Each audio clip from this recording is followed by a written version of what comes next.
The story of 100 days in the history of New York City, when New Yorkers were faced with a literally almost unbelievable challenge, something we could not conceive of happening in this city.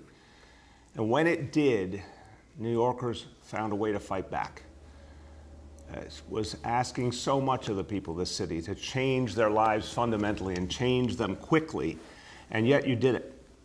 In a matter of days, we went from being one of the most social, vibrant, active cities on the earth to being a place where people somehow learned to adapt, to shelter in place, to socially distance, to put on those face coverings, all the things that we now do and we see as part of our daily routine. It took a lot to learn them and to do them, and yet you did it. So for 100 days, we fought back this disease.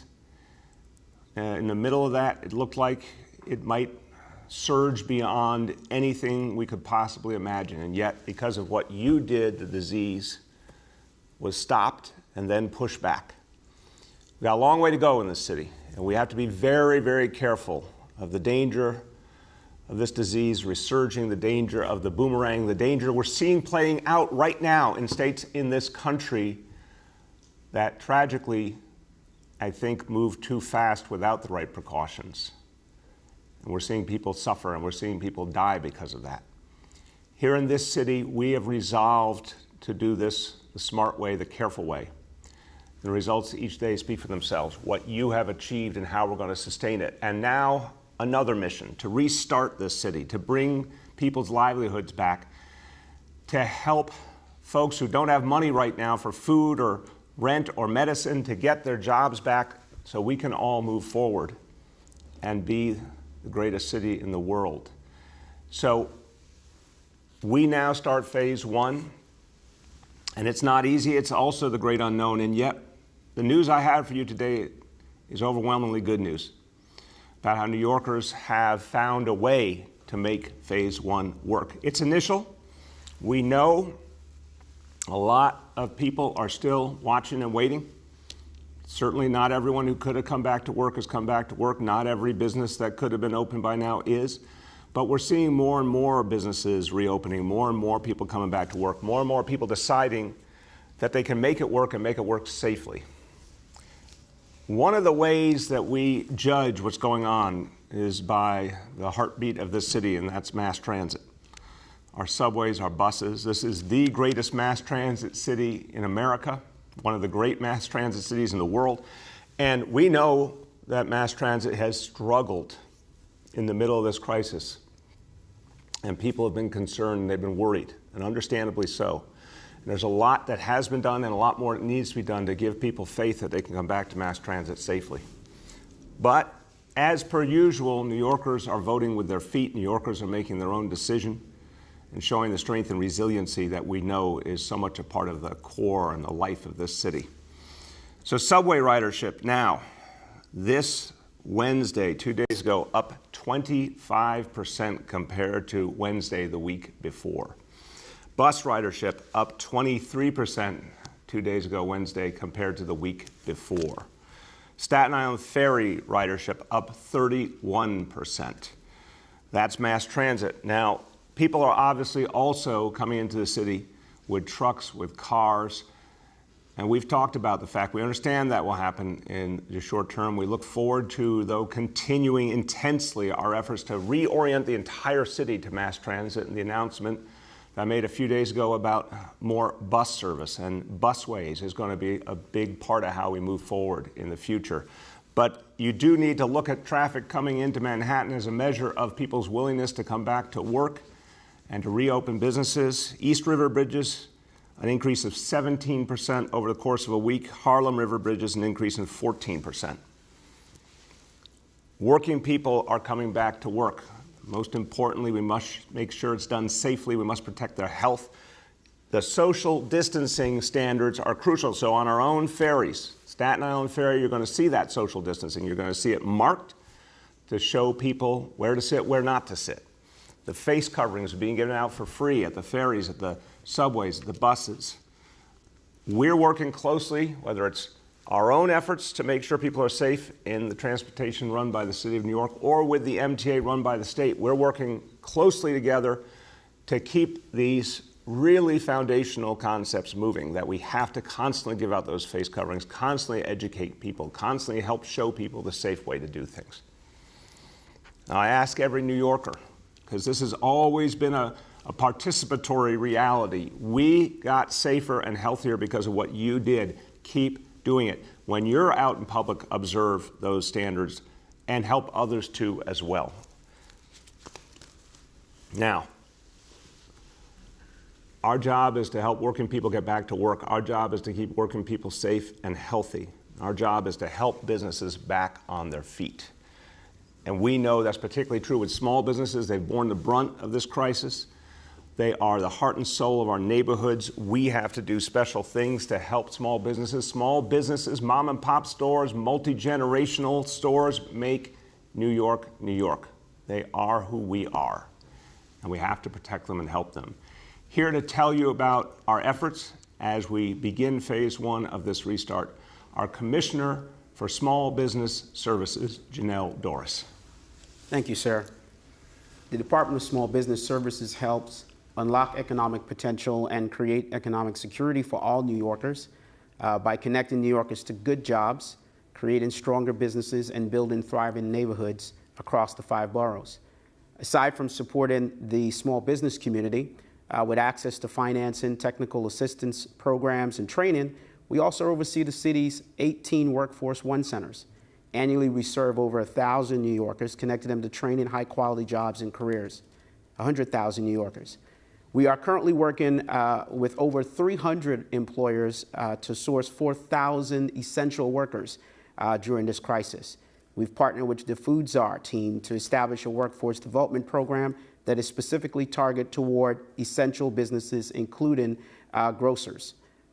We are working with hospitals and nursing homes to provide support in filling urgent staffing needs. Last week, the mayor announced the emergency grant program in which we established for those who've been vandalized or looted during the last few weeks. The grant focused on MWBEs and mom and pop shops with less than $1.5 million in annual revenue.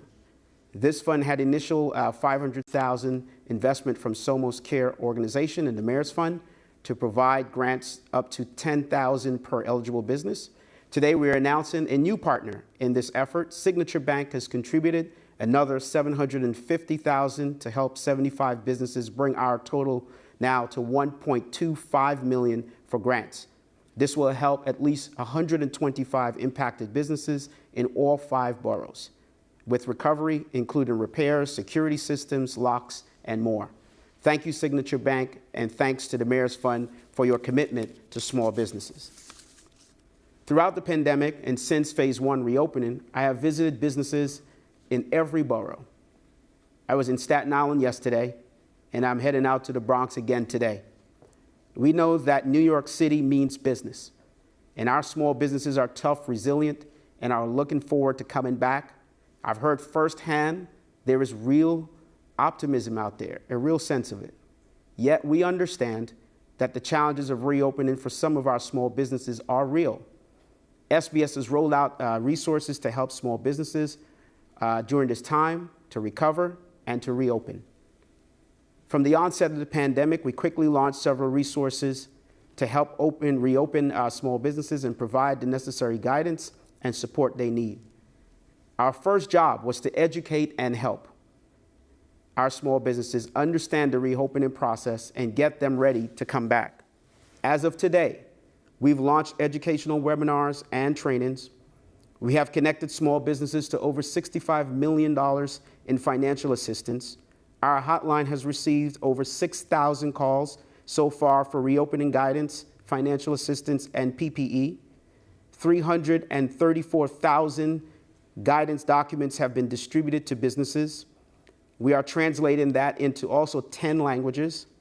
1.84 million face coverings distributed to small businesses with our 72 partners across the city, and we will hit the 2 million mark and keep going. If you are a business and need support, please visit us at nyc.gov/business. or our hotline at 888-SBS-4NYC, 888-727-4692, or call 311. Thank you, sir. Thank you so much, Janelle. I want to say, Janelle, to you and everyone at Small Business Services, you were all doing such important work before the pandemic, but now is a time when everyone at Small Business Services is doing absolutely crucial work for this city. Small businesses needed the help before the pandemic. We talked about it in the State of the City address, how small businesses are our heart and soul in this city, but they have suffered a lot in the realities of today's economy. We needed to help them then. We need to help them even more now. And Commissioner Janelle Dorris and everyone at Small Business Services is really stepping up. So thank you very, very much for the extraordinary efforts.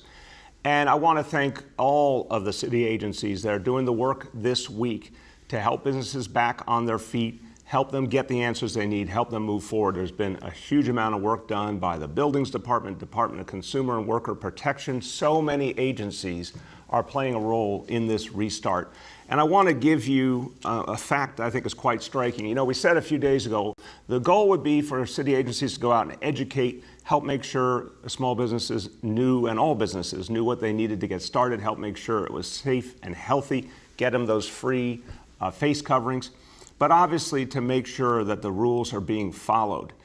And we've had a huge amount of activity in terms of inspections just these first days of the restart. Total inspections now, 15,755 work sites have been inspected. And I want to give you the good news, over 15,000 of those, so the vast, vast majority, 100% on track, doing exactly what we need them to do for the health and safety of their workers moving forward. 3% only needed a warning or some education on something they needed to fix, and that is being fixed. And again, our goal is not to give fines in the first instance. Our goal is, as everyone's learning together how to do this, help them move forward, help them get it right. Down the line, if we need tougher enforcement, that's always an option. But we hope to never need that. We hope to help everyone get to the right place for the health and safety of all, and so the restart can keep building. Now, the restart is heating up, but something else is heating up, and that is the weather. And we can all feel it, that hot summer ahead. We've talked about the fact that we have to get ahead of the hot weather and protect New Yorkers, particularly those most vulnerable, from what Mother Nature may have in store for us. And we have to particularly focus on our seniors. Our seniors have borne the brunt in the coronavirus crisis, and particularly seniors who have not had enough health care in their life, because health care, again, tragically, is distributed in this country according to income, not according to need. Another reminder why we need universal health care in this country. So many seniors have gone a lifetime without all the health care they deserve. So many seniors who are lower income are suffering right now. We need to make sure they are protected against the heat ahead. So we have a program we launched weeks ago called Get Cool NYC. And the idea of Get Cool NYC is to focus on those who are most vulnerable, make sure they are safe, make sure they're kept cool, even with some of the challenges of the coronavirus, even with some of the adjustments we've had to make, some new approaches, make sure our seniors are safe. So, first of all, most important immediate piece of this is giving out 74,000 free air conditioning units to low-income seniors, and a focus particularly on low-income seniors in public housing. About a third of those air conditioners will go to low-income seniors who live in NYCHA. Right now, there's been outreach to approximately 180,000 seniors to find out who needs these air conditioners. 25,000 have met the standards, and we're moving to install those air conditioners and then keep going from there. So 4,000 units installed already, more going each day. The goal is to be able to install 1,500 air conditioners each day and have all 74,000 installed by the end of July. And we are confident we can meet that goal. Now, the Public Service Commission, I'm sorry, start of July, I misspoke, my apologies. Start of July, end of June, start of July, my apology. The Public Service Commission, the State Public Service Commission, we reached out to them, we sent a particular request to them asking help with low-income New Yorkers who have to pay their energy bills over the summer as the hot weather's coming, we want people to be able to afford that air conditioning. It's one thing to have the air conditioning unit, you have to be able to afford it as well. The State Public Service Commission has come through, and I want to thank them. That's a big deal. They're going to double the current commitment for subsidizing the energy bills of low-income New Yorkers. So almost 440,000 New York City families will benefit because of this decision by the State Public Service Commission. And the average savings per customer will be about $140 this summer. That's, for a lot of families in this city, a lot of money. So a big step forward. Thanks to the PSC for this really important helping hand. All right, I want to turn to a different topic that is very much relevant to what we've done, all of us, fighting the coronavirus, and a reminder as we restart, we're going to make sure that the parts of our lives that really determine our future are protected, and that means voting. You know, it's been a tough, complicated time, but one thing we know in a democracy is it's so important to keep the democratic process strong and moving no matter what's thrown at us. That's been the history of this city and this country. So I want to remind people how important it is to keep voting. In fact, in a time of crisis, it's more important to keep voting. Okay, you have 5 days left to request an absentee ballot. And remember, any eligible voter can vote by mail now. It's not like it used to be with absentee ballots where you had to, prove you're going to be out of town or you could not get out of your apartment or something like that. Anyone, everyone is welcome to send in an application for an absentee ballot to basically vote by mail, as is done in many parts of the country already.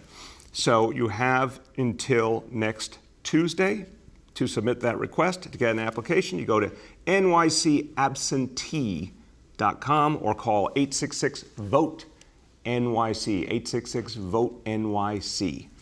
June 23rd is the primary election day, and if you need any more information, go to vote.nyc and you can get all the information you need, and the most important thing is to make your voice heard. Okay, we will now wrap up with our healthcare indicators. And I want to just frame this by saying we all understand that the restart means more and more people in close proximity. Phase 1 means a lot. Phase 2 means even more. The central concern that I have, I know that the governor has it, the state has it as well, is to watch every day to make sure that as we have more activity, there is not a resurgence of this disease. This is what we think about every single day, and we watch these indicators constantly to see if we see any evidence of a challenge or a problem. If we do, we're going to talk about it out loud. We're going to remind people about what we need to do to fight it back. There's 3 indicators we go over each day. 2 are particularly sensitive in the sense of they will show us most quickly what's going on out there and if we have to make adjustments. Of course, hospital admissions for those respiratory symptoms. That is a very clear, immediate indicator. And most obviously, the percentage of people testing positive for COVID-19 citywide. That's the most universal of all measures. So we're watching. We have 3 indicators, but 2 are particularly sensitive and tell us in real time what's going on. What we're happy to say is over this last period of time, as we've been ready for the restart and now begun the restart, we've seen actually steady progress on our indicators. But the big test comes later in the month as we start to see the impact of so many people being closer together. Remember, it takes time for this disease to be spread. It takes time for it to manifest.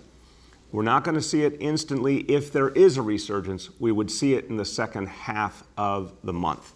So we're watching every day. But here's today's report, and this is another good news report today. And again, thanks to all of you.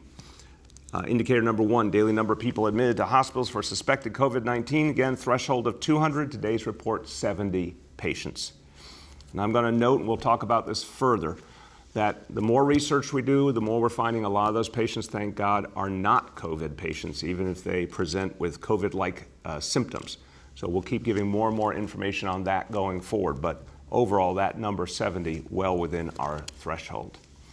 Number 2, daily number of people in health and hospitals, ICUs. That threshold, 375. The number today, 339. And then the percentage of people tested positive for COVID-19 citywide, 3% again. We've been around that number for many days, and that's a very good sign. A few words in Spanish as we wrap up.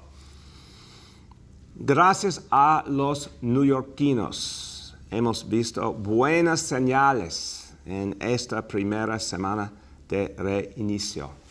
Necesitamos que todos los neoyorquinos sigan tomando medidas de seguridad para vencer a este virus. Si tenemos un reinicio seguro, vamos a poder seguir hacia la próxima fase. With that, we turn to our colleagues in the media. Please let me know the name and outlet of each journalist. Hi, all. Just a reminder that we have Small Business Commissioner Doris here in person.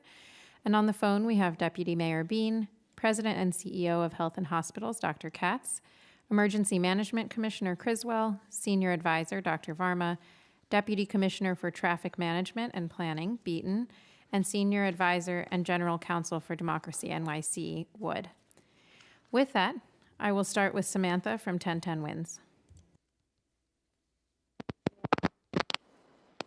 Samantha, are you there? Samantha, can you hear us?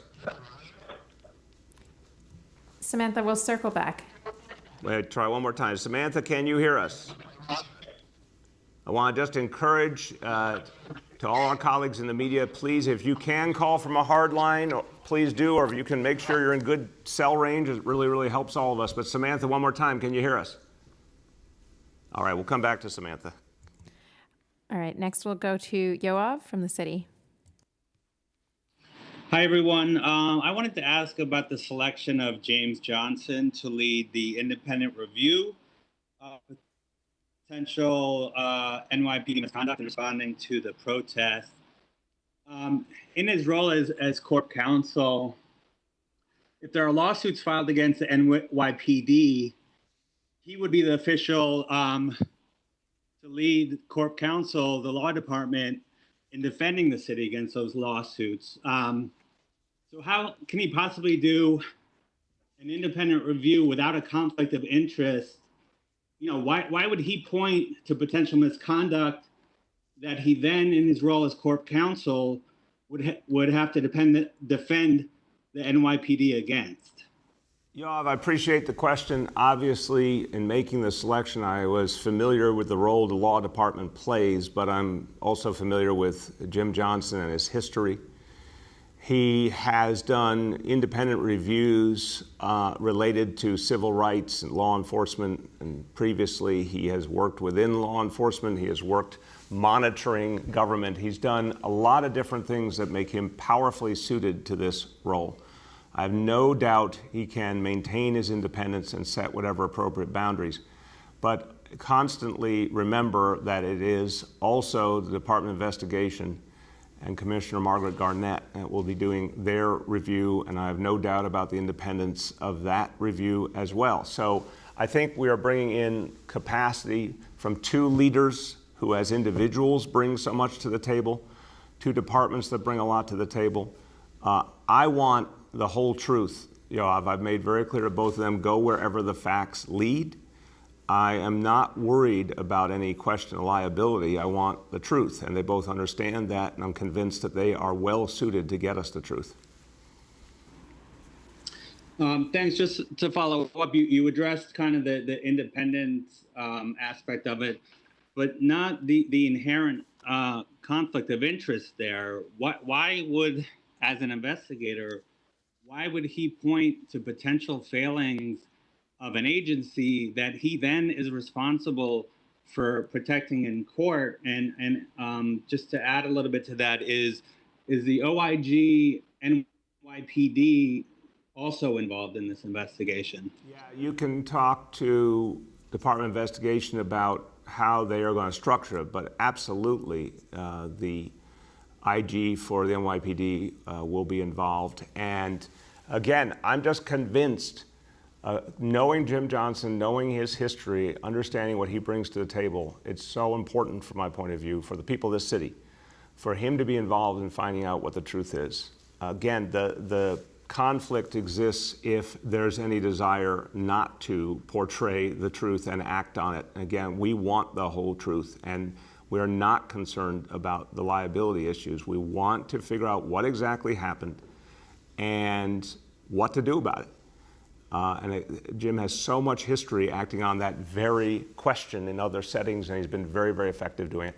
And again, DOI right there, always providing another element to the equation and a clearly effective independent element. I think it's a good combination that will get us where we need to go. Next, we have Julia from the Post. Hey, happy Friday, Mr. Mayor. Happy Friday. 2 questions for you.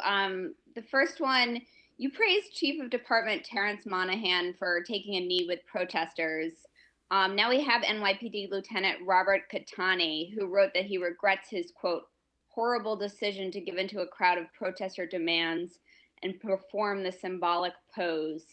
At the same time, he said he still condemned the actions of the former Minneapolis cop accused of killing George Floyd. Just wondering what your response is to his retraction. I don't know him. I appreciate that he condemned the killing of George Floyd. I think every police officer in America should condemn the murder of George Floyd because it represents something that has nothing to do with the oath that police officers take.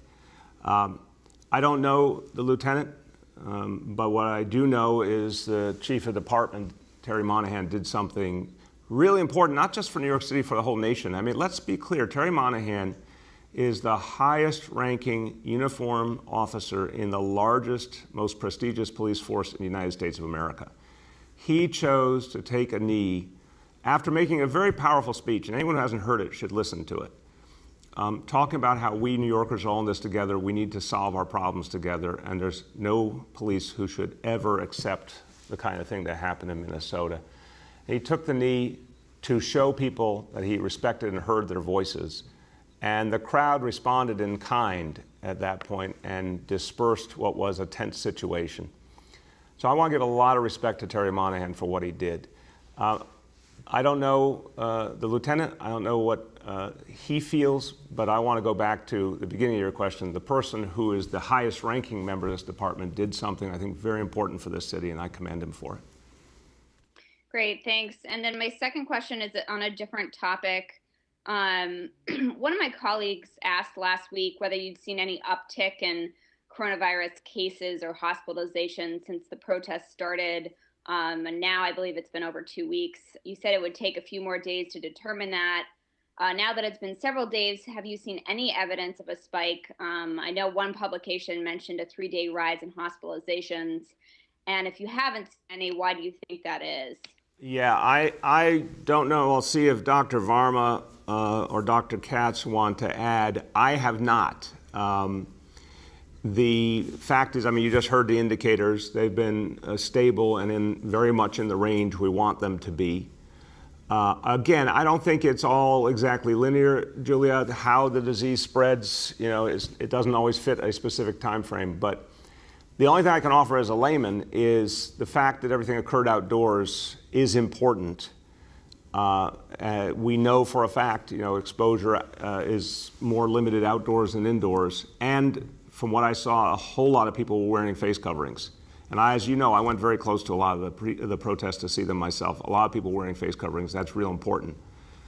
Those are the only 2 things I can offer. Dr. Varma, Dr. Katz, you want to add anything?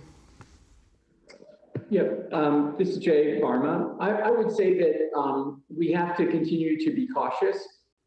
The dynamics of the disease can vary depending on many different factors. And we think of this as having an incubation period of as long as 14 days. And in public health, we generally try to wait even as long as 2 full incubation periods. So that would be even 28 days before we can be comfortable saying that a certain event, whether it's the protest or any other type of gathering, might cause an increase. I think we're reassured that we haven't seen anything yet, but I don't think we can change our level of influence. Thank you. Okay.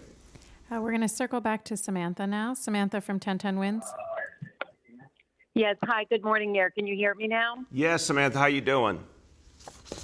Good. How are you? Good. Good. So I have 2 questions. One is I don't know if you've seen this new video that came out in the arrest of Jamal Leach. I wanted to get your reaction to seeing it. And my second question is about learning in the fall. The UFT sent out a letter about hybrid possibly in the fall, and some teachers are against it because they don't feel safe going back, while parents say that they don't know how to coordinate childcare or drop off, pickup. And also there's concern about children in special education and getting their needs met. Would you consider maybe just having the children in special education come in, or some plan to help them, because they're the ones that are really falling behind? Yeah, thank you very much, Samantha. Very important questions. First, on Jamal Leach, I have met him. I've met his family. I'm very concerned about this situation. Young man, a teenager, obviously going through a lot of pain right now in every sense. We need to understand exactly what happened and need to get the truth to this family and to the public, and there needs to be appropriate follow through depending on what we find, obviously. So I have not seen the video. I will make it a point to see it, but I, more importantly, have met this young man, and I feel for him, want to see what the truth is and what it tells us we need to do next. On your second question, a very important question. Special ed, look, I've been working on special ed issues for decades. Kids with special needs, we owe it to them to always go the extra mile. Their parents, and I say this as a parent myself, they've been through so much. In non-pandemic times, special ed parents deal with a lot. And for many years, I think the city was profoundly unfair to them and tried to keep them from the services that they needed for strictly budgetary reasons. We have been trying to end that madness and provide special ed support wherever, whenever needed. And it's cost, many billions of dollars, but it has been the right thing to do. The special ed needs of our kids this summer, this fall, we're working right now to figure out how to address that right. The thing that's hard for us all to remember, Samantha, is it's June 12th. Normally this time of year, we'd be about 2 weeks from school ending in a normal school year. And then the summer activities would pick up, a week or two after that. So we have to quickly in the month of June determine what the summer looks like in terms of special ed, and obviously as we figure out what's happening with the coronavirus, which is far from certain, as you can see. But in terms of the fall, I've had this conversation in great detail with our Chancellor, Richard Carranza, and our First Deputy Mayor, Dean Foulahan, and a lot of other members of our team. The goal is to get the maximum number of kids back into our school buildings where they can learn best, but that goal is wholly contingent upon the health dynamics. We have 3 months until school reopens, so 3 months to see whether we beat back this disease more or whether we are dealing with, unfortunately, a resurgence. We're going to make decisions based on health and safety first. If the health conditions allow, and we can keep our kids safe, our families safe, our educators safe, our staff safe, we want the maximum number of kids to come back to school. But we expect that to be with social distancing requirements, face coverings, and therefore there'll be real capacity issues. We also know a lot of parents and kids won't be ready to come back right away. So we are going to have the option of remote for anyone who needs it. And we may have to do more or less remote depending on what's happening with the disease. So we'll have different opportunities available, different plans ready, but the goal remains 3 months before school begins. The goal remains to get the maximum number of kids back who are ready to come back, because it is the best way to educate them. If we can keep them safe, it's the healthiest, best option for them in terms of their whole growth and development.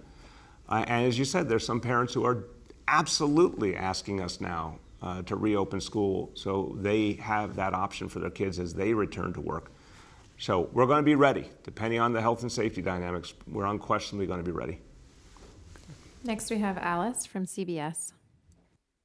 Hi, Mr. Mayor. Good morning. Good morning. How you doing? Good, thank you. Okay, so Camden, New Jersey removed its Columbus statue last night. When asked yesterday, Governor Cuomo says he supported the statue here in New York. Was wondering your thoughts on it. I know the commission established in 2017 ruled keeping it in place. Do you think we need to revisit this? Alice, the commission did really careful, extensive work, really good, devoted people who care about understanding all of history, and they care about social justice, and they came up with a vision for how to address this. And we should, I think, just stick to what was achieved by that commission. Alice, you follow? Yes. Are any concerns that people will take matters into their own hands? I know security was stepped up around the statue. Again, the important point is just we need, as a city, to just keep moving forward on so many fronts. I'm concerned, I'll tell you what I'm concerned about. I'm concerned about the here and now issues that we need to address. Right now, I'm concerned about everything we have to do to keep people safe in the city, to get people back their livelihood, to address the crucial issues of reform that we are talking about this week, better, clearer police discipline, shifting resources from the NYPD to youth services and social services. That's where my concern is. Next, we have Ben from Fox News. Ben? Hi, Mr. Mayor. Thanks for taking my question. First question is, I'd like to get your reaction to a lawsuit filed by the New York City Detectives Endowment Association. It's against a looting suspect accused of attacking one of its members, and they're warning of other such suits. And I'll give you my second question after that. Thank you. Yeah, thank you, Ben. I have not seen what the lawsuit is about. I can only say, not knowing the details of the case, just a broad statement. We need peace in this city. We need to move forward in this city. And, I want to see anything involving the police and their actions. As we've talked about earlier in this press conference, there are multiple investigations going on. But I also want to remind people how important it is to never do violence towards anyone, including towards police officers. It's just not acceptable in a democratic society to do violence towards our police. So I don't know the details of this, but that's what I believe broadly. What's your second question, Ben? Thank you, Mayor. Just the second question being, we're several days now out of the riot situation and the violence we saw. When all's said and done, what grade would you give the NYPD, considering that only very few, a small number, have been put under investigation? The overall force seems to have done a pretty good job. What's your assessment of the NYPD's handling of the protests and the riots? Yeah. Ben, I would say very important to recognize overwhelmingly peaceful protest. A small number of people who aimed to do violence at those protests, but a very small number, and they were increasingly driven off by the peaceful protesters. And some very unfortunate and criminal acts of attacks on property that had nothing to do with the protests. So you use a word I don't think is the right word, because I've seen here in this city, all over the country, what it looks like when there's something that's much deeper going on. What I saw over those 10 days or so, or 2 weeks, was overwhelmingly peaceful protest. I saw some specific acts of violence by people motivated to do violence against our police, which is unacceptable. I saw some people who I think were acting as criminals and criminals only with no political motivation, attacking property and for their own gain.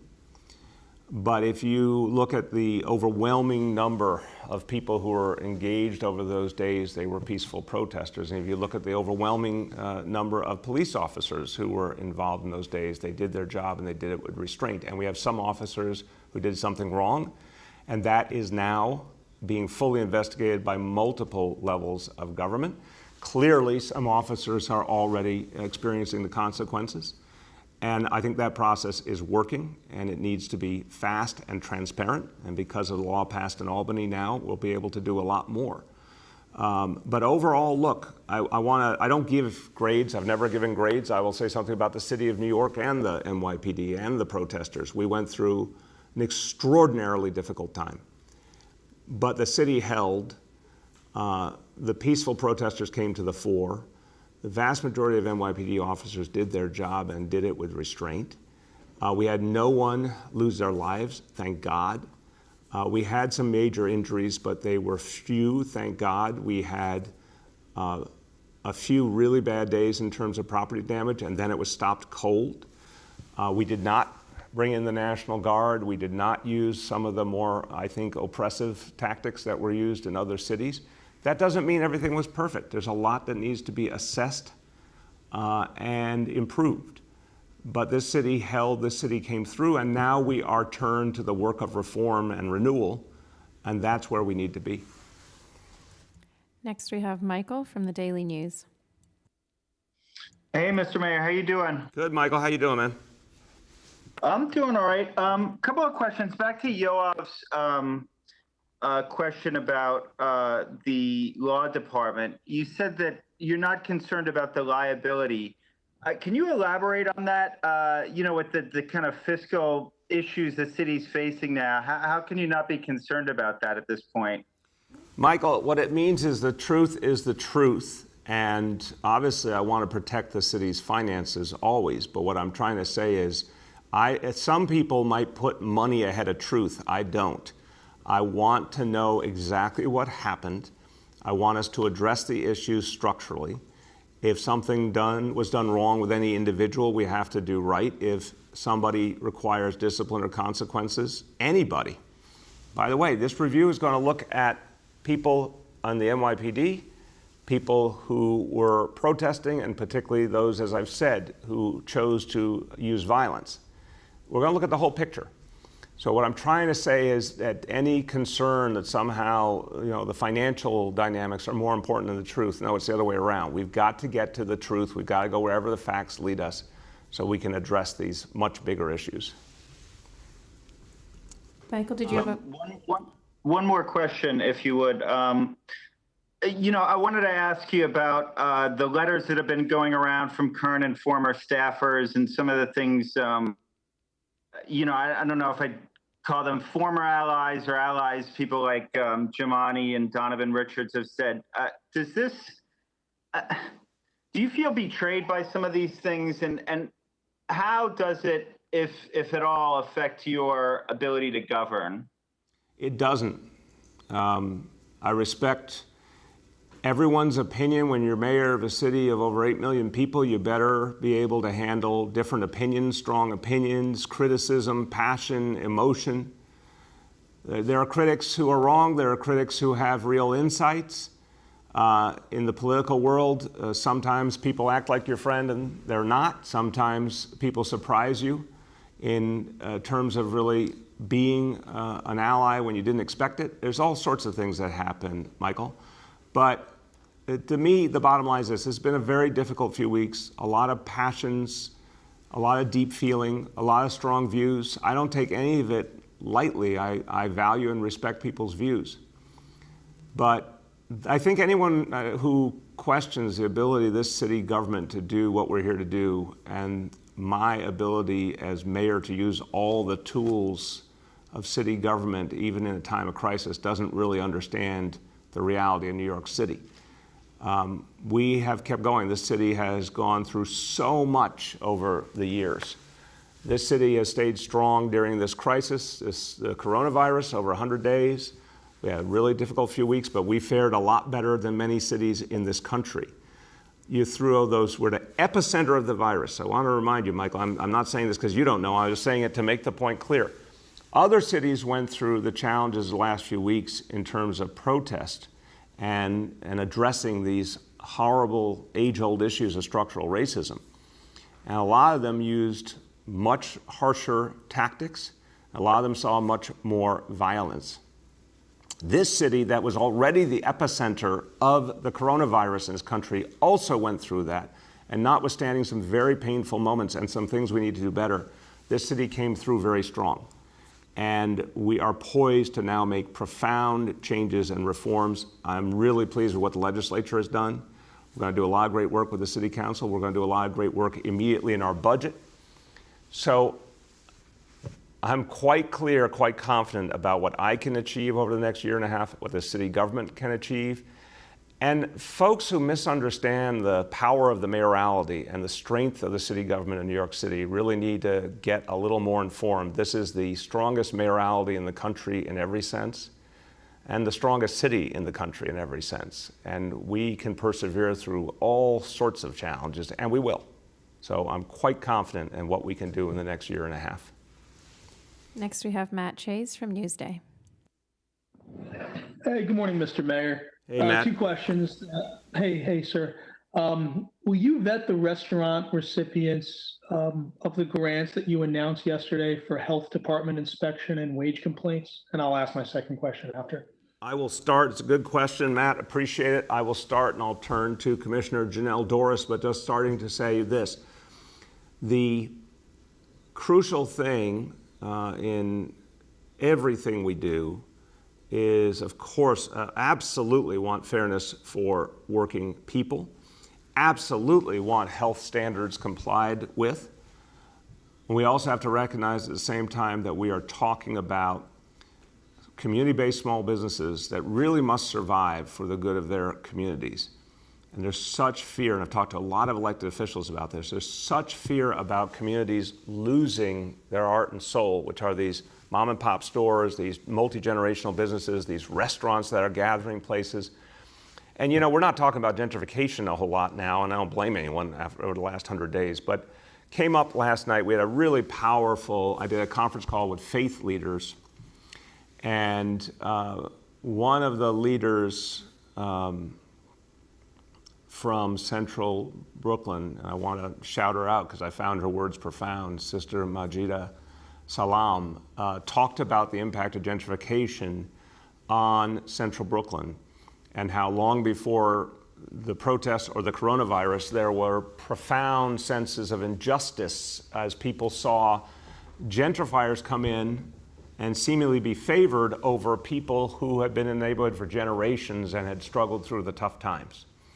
So I want to put this in perspective, that those community-based restaurants are part of the heart and soul and identity, and people are so fearful they're going to be wiped away, that by gentrification to begin with, and then coronavirus, economic crisis, and we've got to help them back on their feet. I don't think there's a contradiction between that and making sure, of course, that they are safe and they treat their workers well. And particularly in the initiative we talked about yesterday that was laid out by the First Lady and by Toya Williford, the Executive Director of the Mayor's Fund, there are specific guarantees about wage levels in that initiative. Commissioner Dorris, you want to add? Sure. Just to reiterate, the restaurant revitalization program, $3 million for this opportunity, 27 hardest hit communities, 30,000 grants and $20 per hour, at least for 6 weeks, for supporting 1,000 workers. All that to say that, look, we want to make sure at 27,000 restaurants in the city, particularly those in the hardest hit communities, that they have the support they need. And I think that program does it. What we're doing also at Department of Small Business Services assist and help those businesses get back on their feet. But we do want to make sure that we are getting to those who need the support the most. And again, that program is representative of that as well. Thank you. Go ahead, Matt. How many internal affairs inquiries have been generated stemming from the protests, and how many of those were initiated because the NYPD initiated that inquiry on its own, meaning the PD flagged behavior because they saw a police officer doing something wrong, rather than because of a video caught a cop in the act? Do not know the answer is the truth. IAB initiates its own investigations for sure. I've seen that for a long time.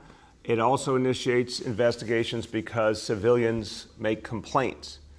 Or they're brought by the media, they're brought by elected officials, they're brought by other agencies of the city government. So in terms of the breakout of these last days, I don't know that yet, but we'll get that to you. Also, I don't think it's all done yet, meaning I think information is still coming in. Anytime we receive a new report, we want to make sure IAB is following up, and I think that's still happening. But we'll get you whatever we can on the state of play up to now. Next, we have Sophia from WNYC. Good morning, Mr. Mayor. Hey, Sophia, how are you? Hello, Mr. Mayor. Can you hear me? Yeah, can you hear me? Can you hear me? Yes. Last week, China Williams, a 27-year-old parolee, was trapped by NYPD before curfew and arrested with hundreds of other peaceful protesters. He said NYPD officers didn't care when he told them he was an essential worker who had just finished his shift as a janitor at an HRA office. And as a result, he spent the last week in jail on a technical parole violation. based allegedly on violating your own curfew. How much responsibility do you feel you bear for implementing a curfew that has resulted in peaceful protesters and essential workers being jailed? Yeah, Sophia, could you say the name again? Make sure we're speaking about the same person, please. China Williams, 27. Yeah, I have, I think we're talking about the same situation, but not the same name, at least from what I have. I'm looking at Freddie Goldstein for a moment. It's not the same name, but it sounds like the same case, but we'll confirm. Sophia, in the interest of making sure I'm accurate, let me have us come back to you. I was briefed on one particular case where it was someone who was on parole, and we're trying to understand what happened in that case. Why the fact that someone, as I understand it, was someone who had been in state prison, came out, was on parole, and what the interrelationship of being on parole and that arrest was, and I'm still trying to get the facts about that. But let me be clear. We said from the very beginning that essential workers were exempted from the curfew. No essential worker who was going about their business as an essential worker should have ever been arrested by the NYPD. Now, I don't know if that's what happened here. This is absolutely, Sophia, part of the investigation. This particular instance needs to be looked at. The state AG, the independent investigation by Department of Investigation and Corp Counsel, IAB, everyone needs to look at what happened here. The curfew, to your question, was I'm convinced was the right thing to do because it was part of how we overcame both the violence that we were seeing, but more importantly and specifically, the attacks on property that really were causing horrible damage in the city. And I went up to the Bronx. I saw a working class community deeply, deeply hurt by the attacks on property. I saw immigrant small business people, their lifetimes' work destroyed. It was the right thing to put the curfew in place to stop that. The second we saw that that was not happening and we were convinced it would not happen again, pulled off the curfew. But that doesn't mean that everything that a police officer did during that time was right, and we're going to do review across the board to make sure things were done properly. And if they weren't done properly, there need to be consequences. Sophia, do you have a follow-up?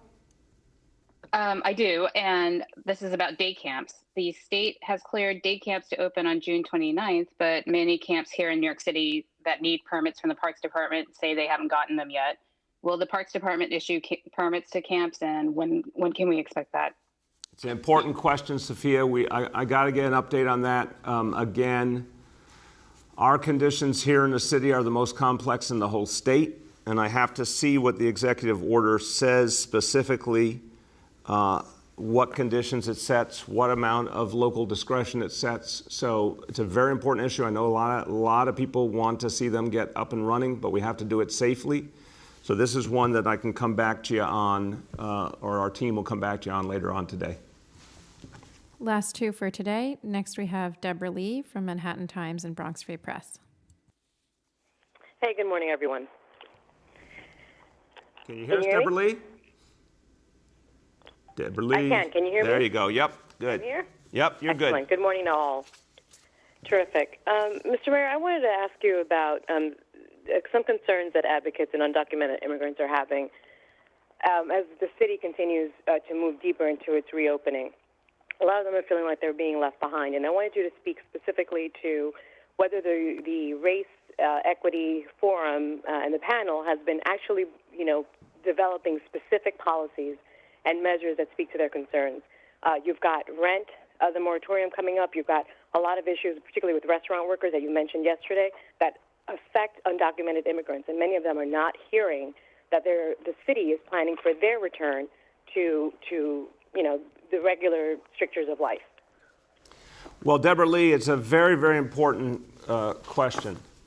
And I know you were up in the Bronx when I was there seeing the damage done to immigrant small businesses, and small businesses where many immigrants work. And I think it gets back to the previous question as well, that ending the violence so we could move forward as a city was particularly crucial to folks who are the most vulnerable in the economy, and that means immigrants across the board, and particularly undocumented immigrants. So we've got to understand how all these pieces interplay. Restoring peace so we could move forward with the restart, so that we could get people back to work, particularly those who needed the work the most, is how I see the way the pieces come together. We have, as a city, committed for undocumented folks not only fairness and respect and never asking documentation status, all of our efforts to help people. Our food program is for everyone, regardless of documentation status. Our guaranteed health care program is for everyone, regardless of documentation status. Obviously, public schools, you name it, a whole range of services. And what I've been trying to do to make sure that there are not evictions helps everyone, including undocumented folks. We also work with Open Society Institute on specific funding from the outside, from the philanthropic world, to help undocumented folks who have lost their income. Going forward, the Task Force on Racial Inclusion and Equity, 3 co-chairs, 1 executive director. Of the 3 co-chairs, 1 is an immigrant himself, Deputy Mayor Raul Pereira-Hense. 1 is a child of immigrants, Grace Bonilla, the executive director. I know they are deeply, deeply sensitive to what immigrant New Yorkers go through. I think there's no question the task force is looking at the needs of immigrants, and specifically undocumented immigrants, to see everything we can do. But I would say, again, I think the first question is how to help the businesses that are most likely to support immigrant communities and employ immigrant New Yorkers. I think what Commissioner Doris talked about, a lot of that initiative, those initiatives that he's talked about, are specifically helping immigrant businesses. Obviously, the money helping the stores recover in the Bronx. The restaurant initiative that the First Lady talked about yesterday, I think they're all focused on helping immigrant businesses in so many ways. So a lot more to do, but I at least want to give you some frame of how much of a focus it is. Deborah Lee, do you have a follow-up? I do. It's actually on a separate question. Mr. Mayor, you've been really open about what you feel are some of your gaps in terms of understanding and privilege as a white man. And I wonder, given the unrest and the kinds of police actions that we've seen in the last weeks, do you think, with all due respect to Commissioner Shea, that it was incumbent upon you, since you were looking to be a transformative mayor, to have appointed a commissioner of color, a police commissioner of color, as many advocates had wanted to have happen long before? I appreciate the question, Deborah Lee, and it's a very thoughtful, important question. I obviously ask myself in everything I do how to balance all of the factors. I want to see maximum inclusion and representation. When you think about this administration, by far the most representative administration in the history of the city, well over 50% of the senior leadership roles are women. There's greater representation from all communities than we've seen in any city government before, but we want to do more, and we want to do more in the next year and a half, and we want to see future administrations do more. I think the question of police commissioner, it combines so many, it's one of the toughest jobs in America to be the commissioner of the NYPD, and it combines so many different factors that I think the most important thing for me was, who did I think, when you composite everything, I mean, there's literally 1,000 different things a police commissioner needs to think about. When you composite everything, who was in the best position to move us forward across the board? That meant the constant reform of the NYPD, continue to drive down crime, fight terrorism, which we're not thinking about a lot right now, but we did have to think a lot about before. Continue to develop the extraordinary talent in the organization and bring forward leaders of tomorrow. There's so many pieces to the equation. And I don't think it's one thing or another, Deborah Lee. I don't think it's, I absolutely understand your question. I appreciate your question. But to me, it was who could move us forward most effectively when you thought about all of the things we had to achieve with NYPD and its future. And look, I think when you actually drill down on what Commissioner Shea is doing, he's been dealt a very tough hand, just new on the job, some of the challenges that we have been dealing with, including the pandemic. I've seen a very, very coherent strategy to move the department forward. His focus on youth is now going to come to the fore again. What he said the other day about the fact that if his department was going to see its budget cut, the place he would most want to go was youth services. That was a profound statement. The fact he was talking about a reorientation of NYPD to youth months and months ago before all of this, he feels it deeply. And the fact that he has been moving the disciplinary process faster than we've ever seen before, and it needs to go faster still. But I think he's proving by his actions his ability to help us move forward as a city. Last question for today. We have Joe from Politico. Mr. Mayor, I wanted to ask you again about the COVID stats. I'm curious if you could tell us a little bit about, if we continue to see a lack of a spike from these protests, how that's going to impact your decision-making on other types of outdoor activities and maybe when they can resume. And then I'll ask my second question after. Yeah, Joe, I think the protests were, a very intense, concentrated time. But again, outdoors, people broadly wearing face coverings, and we don't see a lot of evidence yet, but we might. I don't want to, for a moment, belittle that we might. The curfew also kept a lot of people indoors, so there may have been some balancing factor there. But the big question really is what's going to be the impact of phase one, because you're talking about hundreds of thousands of people coming in contact with each other each day, all day, every day. Protests, I'm not belittling the impact, but protests tended to be for briefer periods of time and smaller numbers of people. Phase one is hundreds of thousands when you talk about the workers, the customers, and it's all day, it's 7 days a week. I mean, this is the thing to watch. What does phase one do? So my view is when you get to the last week of June, you're going to have a much better sense of how all of this is adding up. And if we can move forward effectively into phase two, and it's going to be a constant conversation with the state. I think the question about other types of activities directly relates to how successful phase one is. We're obviously talking about things like beaches, pools. Then there are things I think are the hardest things, which are really big gatherings, which are probably the last thing that gets dealt with.